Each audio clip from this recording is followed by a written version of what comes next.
And then you look at the car payment. Obviously, you mentioned depreciation, maybe not the best debt. Is there good debt in your mind?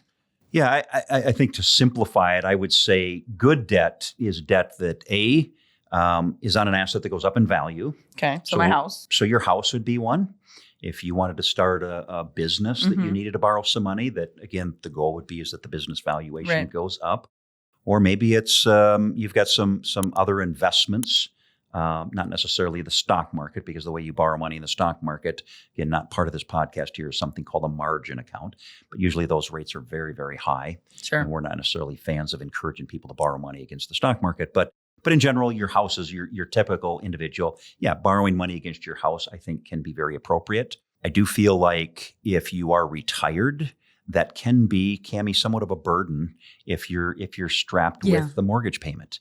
And the other thing I just want to clarify here too is this is all about cash flow. It's not about assets and liabilities. Mm-hmm. But, house, even if it's paid for, a lot of people put that in the category that it's an asset. But I always remind people, I look at assets as things that generate income. Mm-hmm. And, whether that's a portfolio or bonds or whatever it might be, a business, real estate. But your home, while it may be paid for, which is a big, big goal, and we highly encourage people to do it when they approach retirement, there still is maintenance, there still is utilities, there still is property tax, there's still all of that expense that goes with the house. Now, the alternative is you sell the house and you move somewhere else and you rent. But at the end of the day, your housing is going to be an expense, just like your car is an expense.